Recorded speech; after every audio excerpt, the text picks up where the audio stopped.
तभी अचानक लाइट्स लाल रंग में जलने लगते हैं। ये एक इमरजेंसी सिग्नल था जो ली ने पहले से लगाया हुआ था ताकि खतरे की स्थिति में सबको पता चल जाए। इधर जंगल में ली दूर से लाल लाइट्स देख लेता है और तुरंत समझ जाता है कि घर पर कुछ बहुत गलत हो चुका है। वो मार्कस को लेकर पूरी ताकत से वापस भागने लगता है, लेकिन घर के अंदर हालात और खराब हो रहे थे। एवलिन बाथटब में छिपकर अपने दर्द को दबाने की कोशिश करती है। हर कंट्रैक्शन के साथ उसका शरीर कांप रहा है, लेकिन वो आवाज नहीं निकाल सकती। तभी अचानक मॉन्स्टर धीरे धीरे कमरे के अंदर घुस आता है। उसके लंबे पंजे, उसकी डरावनी चाल और इंसानों को सुनने वाली उसकी अजीब स्किन देखकर ऐसा लगता है जैसे मौत खुद कमरे में घूम रही हो।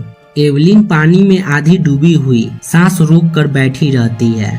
उसका बच्चा किसी भी पल पैदा हो सकता है और अगर वो चीखी तो सब खत्म। मार्कस किसी तरह भागकर अनाज रखने वाले बड़े साइलो के अंदर गिर जाता है, लेकिन वहां नीचे मकई के दाने में वो धंसने लगता है। जितना बाहर निकलने की कोशिश करता है उतना नीचे जाता है। और तभी दूसरी तरफ एल्विन आखिरकार बच्चे को जन्म दे चुकी थी। साइलो के अंदर मार्कस धीरे धीरे मकई के दानों में डूब रहा होता है। उसका हर मूवमेंट उसे और नीचे खींच रहा है। तभी ऊपर से रीगन उसकी आवाज सुनकर अंदर कूद जाती है।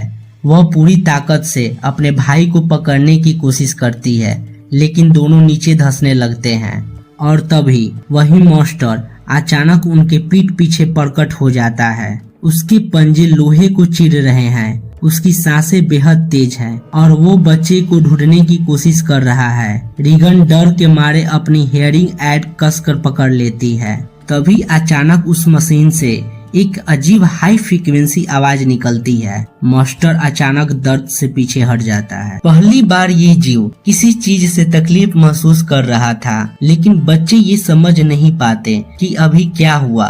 वो किसी तरह साइलो से बाहर निकलते हैं और पुराने ट्रक में छिप जाते हैं। बाहर मॉन्स्टर लगातार हमला कर रहा है। ट्रक हिल रहा है, शीशे टूट रहे हैं और दोनों भाई बहन मौत के सामने फंसे हुए हैं। इधर ली आखिरकार घर पहुंचता है और एल्विन को बच्चे के साथ सुरक्षित जगह पर छिपा देता है। अब उसे समझ आता है कि उसके दोनों बच्चे गायब हैं। तुरंत उन्हें ढूंढने निकलता है। कुछ देर बाद ली बच्चों तक पहुंच जाता है, लेकिन मॉन्स्टर अभी भी उनका पीछा कर रहा होता है। तीनों भागते हुए वापस घर की तरफ जाते हैं। तभी रास्ते में रीगन टूट जाती है। उसे लगता है कि उसके पिता उससे नफरत